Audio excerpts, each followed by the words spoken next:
I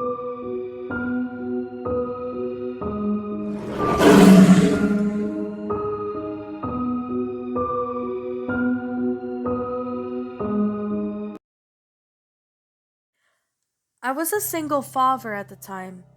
My wife had been a narcissistic madwoman who wasn't capable of taking care of herself, so our divorce was more than less of a blessing to me.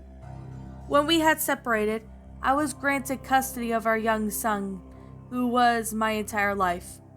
During our marriage, my wife had complained that I spent too much time dawdling on him rather than her. She apparently thought she deserved acknowledgement.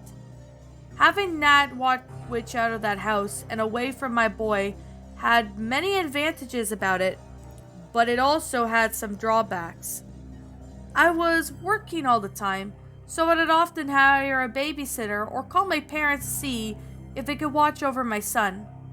I usually tried to get my parents to do it, but every now and again, I had to settle with Mercy, who is the only babysitter who was ever available on short notice. I was never particularly liked Marcy. She was always a bit irresponsible side. Marcy would often spend most of her time babysitting on the phone rather than paying any attention to my child. And every time she saw my car pull up into the driveway, she grabbed her things and left for the back door. She was a pain, but she was all that was available. One night I stepped into my home and I called out for her name, but there was no answer. I assumed that she must have left through the back door again, so I paid no attention to her lack of answer. I walked to the living room and saw that on the top of my stairs was my son, still in his pajamas. "Hey, sport," I called out to him, before noticing the look on his face. "Something wrong, son?" "I had a nightmare, Daddy," he told me, before running down the stairs to hug me. It was so scary. "What happened in it?" I asked. He hugged me tighter. I was walking down the hall when I heard the sound of Marcy humming downstairs. I hid in the dark of the top of the stairs, where she couldn't see me, and I spied on her doing her homework in the kitchen. After a few minutes, the pantry door behind her opened silently. She was listening to her own music thingy, so she didn't hear it. Out of the pantry, there was this naked monster man with tiny little black eyes. He shivered. "Go on, son," I cajoled. Well, the monster man watched her for a long time, and then he waved his hand in the closet for the living room. It opened and another monster man came in out of that door. She was focused on her homework and her music, and it was so dark she didn't see him either. The two monster men watched her for a while before the second monster man waved at the window. A curtain was pushed away, and there comes another monster man behind it. Marcy didn't see him either. So then, the third and second monster man waved to the basement door, and two monster men came out. I was so scared, Daddy, but I had to be quiet, and none of them saw me. They all watched Marcy for a few minutes, before one night behind her started growling. She couldn't hear it, and it growled louder. She made a face and blinked. I was praying that she wouldn't turn around, Daddy. But when she did, she screamed, and screamed and cried and screamed, and all the naked monster men ran up and started attacking her. They ripped her into pieces and ate them all, and when they were done, they licked up all the blood from the floor, and when they looked at each other, they all went back to where they were before, in the pantry, in the closet, behind the curtain, in the basement, and I just sat at the top of the stairs. I was so scared, Daddy. I pulled the boy closer as he softly began to cry. I gave him a soft kiss on the cheek and tried my best to comfort him. "Then what happened, son?" I went to leave to get the neighbors for help, and I thought if I ran fast enough to the door, they wouldn't catch me. I ran as fast as I could, but they all jumped out at me, Daddy. They were so scary. They grabbed me and they were about to eat me when... What happened, son? He shuddered as he attempted to weep out the rest in the state of tale. You could tell me anything, son. What happened? I stroke his hair as he began to compose himself. I, I, I told them that if they let me go, I would stall you when you come home so they could get you too, Daddy, and spare me. All was silent for a moment, and then in that moment I could hear a series of doors opening all around me, my house. My son buried his face in my chest. I'm sorry, Daddy. And that, my little pretties, was I'm Sorry, Daddy, a creepypasta written by Hagenisnotacat. My final thoughts on this story? Well, this story was kind of confusing. Mainly towards the end, it was kind of confusing. But before I get to that, let's get on with the concept of the story. Now, for one, I actually found the concept of this story to be, pretty good.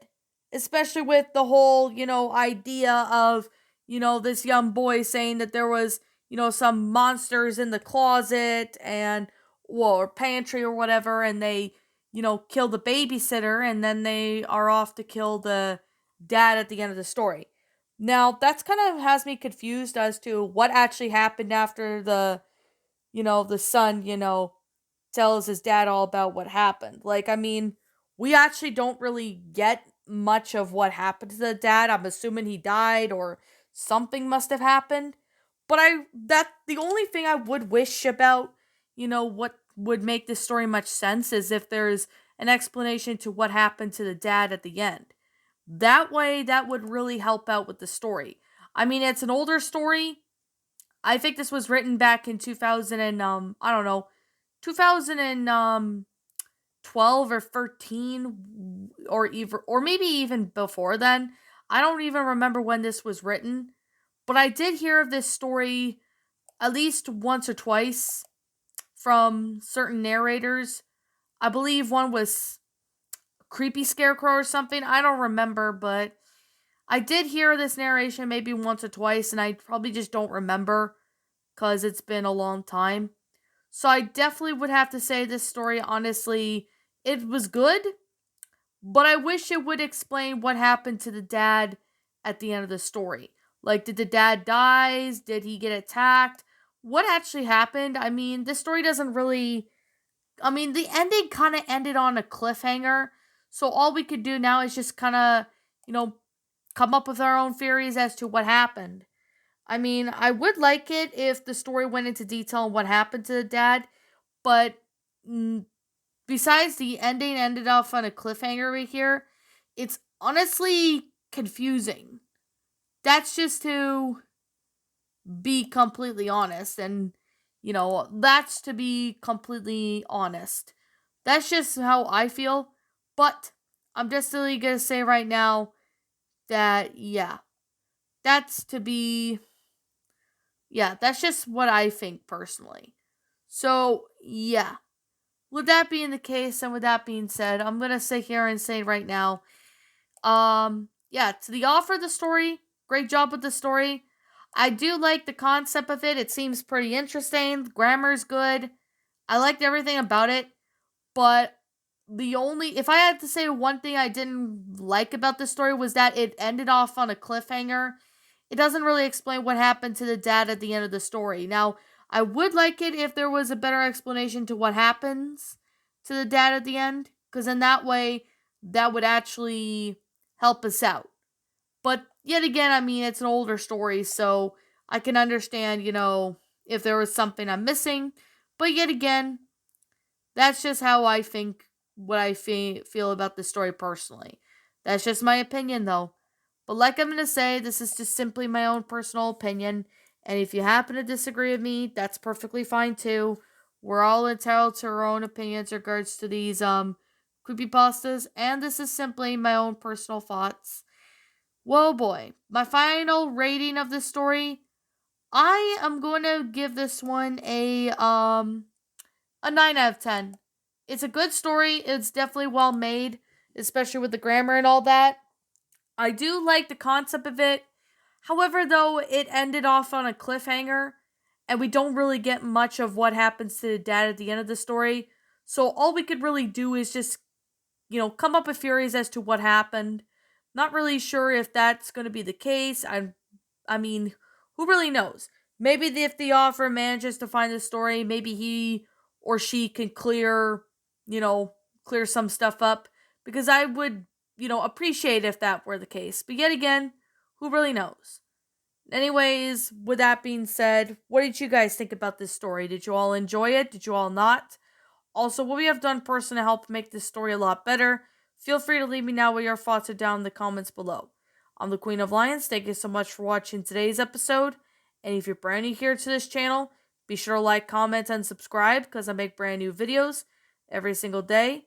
Don't forget to ring the notification bell to when I upload so that way you guys will not miss an upload. And as always, please roll the outro because I'm out.